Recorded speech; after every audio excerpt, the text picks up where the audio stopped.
6 जून को राहुल गांधी ने share market में अब तक का सबसे बड़ा घोटाला होने का आरोप लगाया है, लेकिन राहुल गांधी का स्टॉक पोर्टफोलियो बढ़ गया है। आज के खर्चा पानी में इसी पर विस्तार से बात करेंगे, जानेंगे कि राहुल गांधी ने किन शेयरों में निवेश कर रखा है और उनका ताजा हाल क्या है, उनका स्टॉक पोर्टफोलियो कितना बढ़ गया है, शेयर मार्केट के अलावा उन्होंने कहां निवेश किया है। इसके अलावा देश के पूर्व गृह मंत्री अमित शाह के शेयरों का भी जायजा लेंगे, जानेंगे कि उन्होंने कौन कौन से शेयरों में पैसा लगा रखा है और उनके शेयरों का क्या हाल है। साथ ही शेयर मार्केट का ताजा हालचाल पर भी अपडेट लेंगे। नमस्ते, मेरा नाम सोनल है और आप देखना शुरू कर चुके हैं द लेलन टॉप का डेली फाइनेंशियल बुलेटिन खर्चा पानी। काउंटिंग वाले दिन शेयर मार्केट में आई भारी गिरावट को लेकर कांग्रेस नेता राहुल गांधी हमलावर हैं। लेकिन आपको ये जानकर हैरानी हो सकती है कि शेयर मार्केट में राहुल गांधी का कुल निवेश अब फायदे में आ चुका है। बिजनेस टुडे की रिपोर्ट के मुताबिक राहुल गांधी के पोर्टफोलियो में 6 जून तक 3.5% की तेजी देखने को मिली है। राहुल गांधी ने अपने चुनावी हलफनामे में 25 शेयरों में निवेश की जानकारी दी थी। बिजनेस टुडे की रिपोर्ट के मुताबिक राहुल गांधी के इन 25 शेयरों की समीक्षा से पता चलता है कि उनके पोर्टफोलियो का बाजार मूल्य गुरुवार 6 जून तक पूरी तरह से रिकवर हो चुका है। ये समीक्षा ये मानते हुए की गई कि लोकसभा चुनाव के हलफनामे में उनके द्वारा दी गई जानकारी के बाद से उनकी शेयरधारिता पैटर्न में कोई बदलाव नहीं हुआ है। इस रिपोर्ट में बताया गया कि सोमवार 3 जून को राहुल गांधी के पोर्टफोलियो के बाजार मूल्य में 3.45 लाख रुपए का इजाफा हुआ था, लेकिन अगले दिन यानी जब चुनावी रिजल्ट सामने आए यानी 4 जून को उन्हें 4,08,000 रुपए का नुकसान हुआ। लेकिन रिजल्ट के बाद से शेयर मार्केट में जारी तेजी के चलते 5 जून को राहुल गांधी का स्टॉक पोर्टफोलियो 13,09,000 रुपए बढ़ गया। इस तरह से 6 जून को भी उनके शेयर का पोर्टफोलियो 1,78,000 रुपए बढ़ गया। 4 जून को बाजार में हुई गिरावट के बाद 5 और 6 को राहुल गांधी के पोर्टफोलियो वाले ज्यादातर शेयरों में तेजी जारी है। इस अवधि में आईटीसी का शेयर 4%, पिडिलाइट इंडस्ट्रीज का शेयर 3%, बजाज फाइनेंस का शेयर 9%, डिवीज लैब का शेयर 5% और टाइटन के शेयरों में 5% की ज्यादा तेजी देखने को मिली। इसके अलावा राहुल गांधी के अन्य सभी शेयरों में भी तेजी आई है। 7 जून यानी आज जब तक ये एपिसोड लिखा जा रहा था तब भी शेयर बाजार में तेजी के साथ कारोबार हो रहा था। इस तरह से अगर शुक्रवार को तेजी देखने को मिली या उसे भी जोड़ लिया जाए तो राहुल गांधी का स्टॉक पोर्टफोलियो और फायदे में आ गया होगा। उनके पोर्टफोलियो में कुछ शेयरों की बात करें तो उनमें आज भी अच्छा खासा उछाल देखने को मिल रहा है। उदाहरण के लिए आईसीआईसीआई बैंक का शेयर आज 10% की तेजी के साथ 1121 अंक पर बंद हुआ। इसी तरह से उनके पोर्टफोलियो में शामिल इन्फोसिस कंपनी का शेयर भी आज करीब 4% की तेजी के साथ 1531 रुपए पर बंद हुआ। राहुल गांधी के पोर्टफोलियो में ये उछाल एग्जिट पोल और चुनाव नतीजों के बाद बाजार में देखी गई हलचल के अनुरूप है। एग्जिट पोल में भाजपा के नेतृत्व वाली राष्ट्रीय जनतांत्रिक गठबंधन यानी एनडीए को 350 से 410 सीटें मिलने का अनुमान लगाया गया था। स्पष्ट जनादेश और मोदी सरकार की वापसी की उम्मीद ने 3 जून को बीएसई सेंसेक्स सहित दूसरे प्रमुख सूचकांक में 3% से ज्यादा का उछाल दिखाया। हालांकि एग्जिट पोल के मुताबिक चुनावी नतीजे न रहने से अगले दिन सूचकांक में भारी गिरावट आ गई।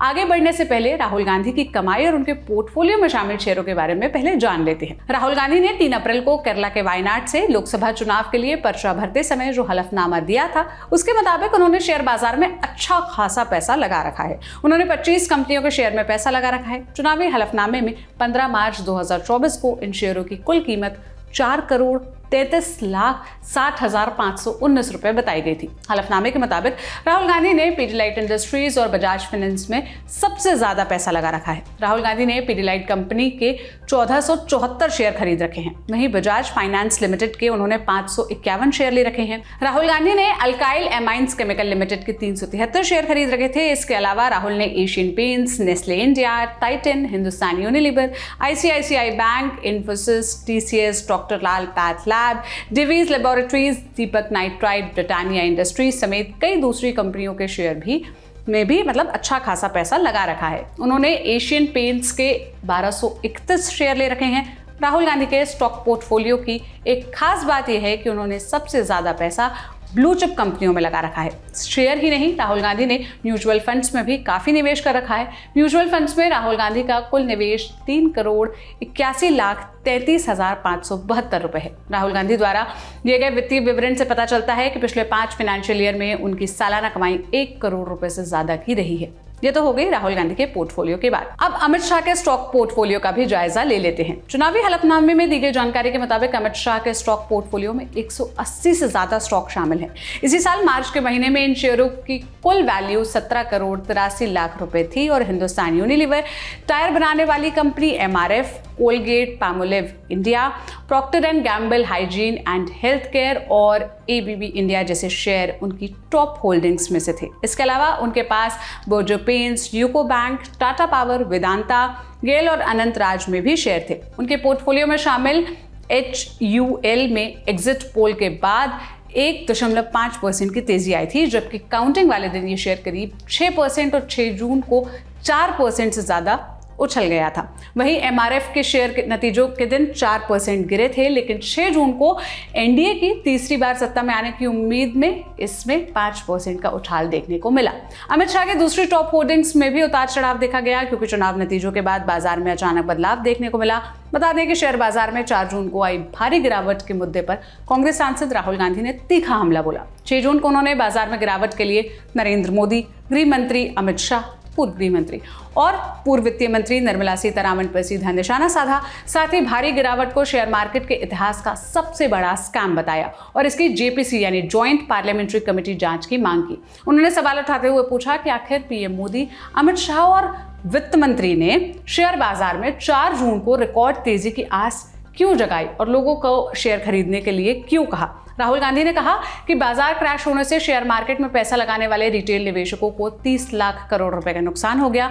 इस पर पलटवार करते हुए वरिष्ठ भाजपा नेता पीयूष गोयल ने राहुल गांधी के दावों को निराधार करार दिया। उन्होंने एक प्रेस कॉन्फ्रेंस में कहा, राहुल गांधी विपक्ष की हार के बाद हताशा में निवेशकों को गुमराह करने की साजिश रच रहे हैं। गोयल ने कहा, वो जिस 30 लाख करोड़ रुपए की बात कर रहे हैं वो वैल्यूएशन से जुड़ा है, ये काल्पनिक है और ट्रेडिंग के बारे में नहीं है, वो इसे नहीं समझते हैं। उन्होंने कहा, जब 10 साल पहले UPA सरकार सत्ता में थी उस समय भारत का मार्केट कैप 67 ट्रिलियन रुपए था। आज मार्केट कैप बढ़कर 415 ट्रिलियन रुपए हो गया है। उन्होंने आगे कहा, अप्रैल और मई में जब बाजार चढ़ रहा था तब विदेशियों ने भारत के शेयर बाजार में बिकवाली और भारतीय निवेशकों ने इसका फायदा उठाकर खरीदारी की। पिछले 2 महीनों में इस तेजी का फायदा भारतीय निवेशकों को मिला है। जिस दिन एग्जिट पोल आया उस दिन विदेशियों ने ऊंचे दाम पर खरीदारी की और भारतीय निवेशकों ने ऊंचे दाम पर बेचकर मुनाफा कमाया। विदेशियों ने ऊंचे दाम पर रिटेल में 6,850 करोड़ रुपए की खरीदारी की और भारतीय निवेशकों ने इसका फायदा उठाया।